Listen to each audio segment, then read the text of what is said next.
Selamat pagi anak-anakku sekalian.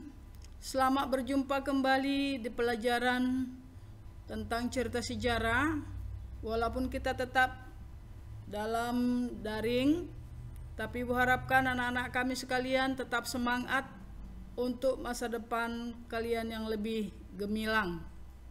Untuk menindaklanjuti pertemuan sebelumnya atau pertemuan minggu yang lalu, kita akan masuk ke pertemuan kedua dari cerita sejarah dengan kompetensi dasar, yaitu kompetensi pengetahuannya menganalisis kebahasaan cerita sejarah atau novel sejarah, dan kompetensi keahliannya menulis cerita sejarah pribadi dengan memerhatikan unsur kebahasaan. Adapun yang menjadi tujuan pembelajaran kita yang mau kita capai setelah mempelajari tentang cerita sejarah, yaitu 1. Siswa diharapkan mampu menganalisis kebahasaan teks cerita sejarah. 2. Siswa diharapkan mampu menulis teks cerita sejarah dengan menggunakan bahasa sendiri. Kita akan masuk ke kaidah kebahasaan teks cerita sejarah. Kaidah kebahasaan teks cerita sejarah itu terbentuk dari 1. Pronomina, yaitu kata ganti. Kata ganti sudah beberapa kali kita jelaskan, ada 3. Kata ganti orang, kata ganti milik, dan kata ganti penunjuk. Kata ganti orang, ada kata ganti orang pertama tunggal dan jamak, kedua tunggal dan jamak, dan ketiga tunggal dan jamak. Yang kedua, prasa adverbial. Prasa adverbial itu merupakan kata yang menunjukkan kejadian atau peristiwa atau waktu dan tempat terjadinya sesuatu. Dan yang ketiga, verba material. Verba material adalah kata yang berfungsi untuk menunjukkan aktivitas atau perbuatan nyata yang dilakukan oleh partisipan, yang dilakukan oleh objeknya. Yang ketiga, yang keempat, konjungsi temporal. Konjungsi temporal itu adalah kata hubung atau kata sambung yang menunjukkan waktu.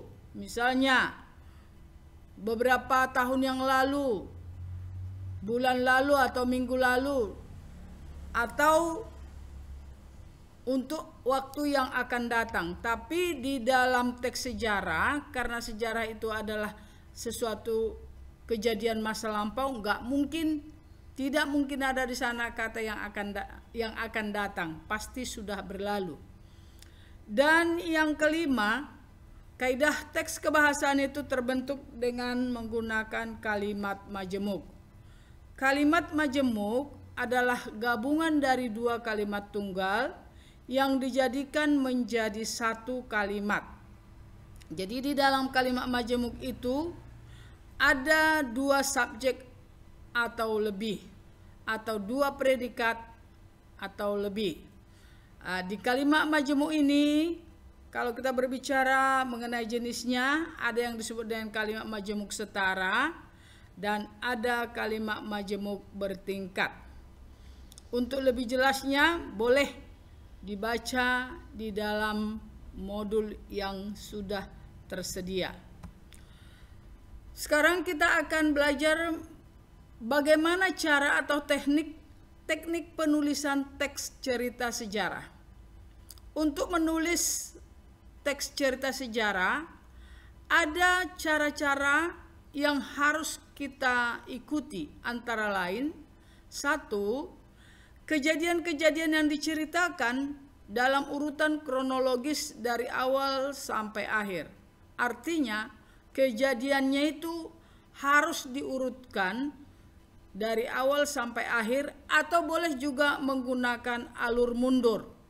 Akhirnya dulu baru kembali kepada awal cerita. Yang kedua, Dari sekelompok fakta atau peristiwa perlu ada penentuan fakta kausal atau penyebab dan fakta peristiwa, serta juga fakta penyebab. Jadi ada faktanya itu yang disebut dengan kausal itu boleh diawali dengan sebab, masuk kepada peristiwa, masuk kembali ke penyebab, dan akhirnya sampailah ke akhir cerita. Seperti lazimnya kalau anak-anak kami menonton sinetron, di sana ada beberapa peristiwa yang menjadi penyebab, kembali ke awal, dan seterusnya sampai cerita itu berakhir. Yang ketiga, bila uraian berupa deskriptif itu adalah penggambaran, pelukisan tentang sesuatu, atau naratif itu adalah bentuk cerita, maka perlu ada proses serialisasi. Serialisasi itu artinya membuat dalam bentuk-bentuk serial, membuat dalam bentuk-bentuk bagian-bagian, dalam bentuk urutan peristiwa berdasarkan prinsip yang sudah ada di atas tadi, yaitu kronologis. Jenis-jenis teks sejarah. Berbicara mengenai jenis teks sejarah itu terbagi atas dua.